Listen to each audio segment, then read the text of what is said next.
Hello friends, welcome back to Kalai செமி kitchen. பலா விதை, அதாவது பலாக்கொட்டையில் நிறைய ஹெல்த் பெனிஃபிட்ஸ் இருக்குது. உடம்புக்கு ரொம்பவே நல்லது. இந்த பலாக்கொட்டையை பயன்படுத்தி ரொம்பவே ஹெல்த்தியான ஸ்வீட் செய்யலாமா?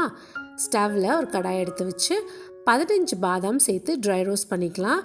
நல்ல கலர் சேஞ்ச் ஆகி ட்ரை ரோஸ்ட் ஆனதுக்கப்புறமா வேறொரு கிண்ணத்துக்கு இந்த பாதாம் எடுத்து வச்சுட்டு ஒரு கைப்பிடி நிறைய நிலக்கடலை கிரவுண்ட்நட் சேர்த்து ட்ரை ரோஸ்ட் பண்ணிக்கலாம். இந்த கிரவுண்ட்நட்ஸ் நல்லா கலர் சேஞ்ச் ஆகி தோல் ஆங்காங்கே கருப்பு நிறமாக மாறினதுக்கப்புறமா அதை வேறொரு கிண்ணத்துக்கு மாற்றி எடுத்து வச்சுட்டு ஒரு மூடி ஃப்ரெஷ்ஷாக திருவின தேங்காவை சேர்த்து ட்ரை ரோஸ்ட் பண்ணிக்கலாம். தேங்காய் டக்குன்னு கலர் சேஞ்ச் ஆகிரும். அடுப்பை லோ ஃப்ளேம்லேயே வச்சு ட்ரை ரோஸ்ட் பண்ணுங்கள். நல்லா வாசம் வந்துருச்சு. இப்போ இதை வேறொரு கிண்ணத்துக்கு மாற்றி எடுத்து வச்சுட்டு அதே கடாயில் 2 கப் பலாக்கொட்டையை சேர்த்து ட்ரை ரோஸ்ட் பண்ணிக்கலாம். இந்த பலாக்கொட்டை ட்ரை ரோஸ்ட் ஆகி நல்லா கலர் சேஞ்ச் ஆகிறதுக்கு கொஞ்சம் டைம் எடுக்கும். ஒரு 5 to 7 மினிட்ஸ் பொறுமையாக ட்ரை ரோஸ்ட் பண்ணி எடுத்துக்கலாம். இந்த பலாக்கொட்டை நல்லா ஆறணும், அப்போ தான் தோல் உரிக்க வரும். அதுக்குள்ளேயும் நம்ம வறுத்து வச்சுருக்க நிலக்கடலையே இப்படி கையாலேயே இப்படி நல்லா ப்ரெஸ் பண்ணி விட்டோன்னா தோலெல்லாம் எடுத்துகிட்டு வந்துடும்.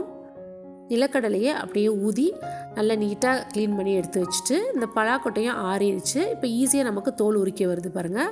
இது போல் எல்லா பலாக்கொட்டைக்கும் தோலை உரித்து எடுத்து வச்சுட்டு மிக்ஸி ஜாரில் இந்த பலாக்கொட்டையை அரைச்சி எடுத்துக்கலாம். இந்த பலாக்கொட்டையை மிக்ஸி ஜாரில் மொத்தமாக போட்டிங்கன்னா அந்த அளவுக்கு அரைப்படாது. 2 பேட்சாக போட்டு அரைச்சி எடுத்துக்கலாம். ஃபர்ஸ்ட் பேட்ச் போட்டு அரைச்சாச்சு.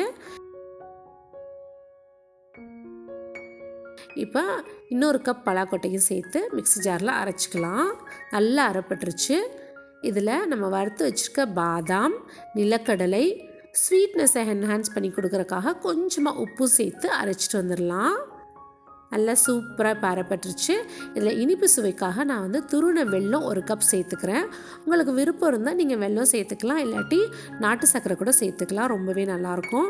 வெல்லத்தை 2 பேட்சாக நம்ம பலாக்கொட்டை அரைச்சி வச்சுருக்கோம் இல்லையா, அதை டிவைட் பண்ணி 2 பாகமாக பிரித்து சேர்த்துட்டு இது கூட 4 to 5 ஏலக்காவை சேர்த்து அரைச்சிட்டு வந்துடலாம். நல்லா அரைப்பட்டுருச்சு. இப்போ கிண்ணத்தில் நம்ம அரைச்சி வச்சுருக்க அந்த பலாக்கொட்டை இருக்கு இல்லையா, அதையும் இதோடு சேர்த்து மொத்தமாக இப்போ அரைச்சிக்கலாம். இந்த மாதிரி பொறுமையாக நம்ம அரைச்சோன்னா நமக்கு கரெக்டான டெக்ஸ்சரில் இந்த உருண்டை செய்ய முடியும். இப்போ சூப்பராக அரைப்பட்டுருச்சு. இதில் நம்ம வறுத்து வச்சுருக்க தேங்காவையும் சேர்த்து நல்லா மிக்ஸ் பண்ணி விடணும். ஃபஸ்ட்டு கரண்டியால் மிக்ஸ் பண்ணிங்கன்னா கொஞ்சம் ஈஸியாக இருக்கும். அதுக்கப்புறம் கையால் மிக்ஸ் பண்ணோன்னா நமக்கு ஈவனாக கிடைக்கும். இப்போ நல்லா எல்லாத்தையும் ஒன்று போல் திரட்டி மிக்ஸ் பண்ணியாச்சு. இப்போ உருண்டைகளை உருட்ட ஆரம்பிச்சிடலாம். ரொம்ப குயிக்காக ஈஸியாக உருட்டிடலாம். இங்கே பாருங்கள் எவ்வளோ அழகாக சூப்பராக வந்திருக்கு நமக்கு ரவுண்ட் ஷேப்பில். இது போல் எல்லா உருண்டையும் உருட்டி எடுத்து வச்சுக்கலாம். இந்த பலாக்கொட்டையில் எந்த அளவுக்கு ஹெல்த் பெனிஃபிட்ஸ் இருக்கோ அதே அளவுக்கு நல்ல டேஸ்ட்டாகவும் இருக்கும். இப்போ எல்லா உருண்டைகளும் உருட்டி லட்டுவை ரெடி பண்ணி வச்சாச்சு. இந்த பலாக்கொட்டை லட்டு ரொம்ப டேஸ்ட்டாக சூப்பராக இருக்கும். குழந்தைங்களுக்கு இது கட்டாயமாக கொடுங்க, அவங்களுக்கு ரொம்பவே பிடிக்கும். ப்ளஸ் அவங்க உடம்புக்கும் ரொம்பவே நல்லது. இந்த ஜாக்ஃப்ரூட் சீட் லட்டு 4 நாளைக்கு ரூம் டெம்பரேச்சரில் வச்சு சாப்பிட்லாம். நல்லா ஃப்ரெஷ்ஷாக இருக்கும். அதுக்கப்புறம் ஃப்ரிட்ஜில் வச்சு பயன்படுத்துங்க. இவ்வளோ டேஸ்டி அண்ட் ஹெல்த்தியான லட்டுவை நீங்களும் ட்ரை பண்ணி பார்த்துட்டு எப்படி வந்துச்சுன்னு எனக்கு கமெண்ட் செக்ஷனில் சொல்லுங்கள்.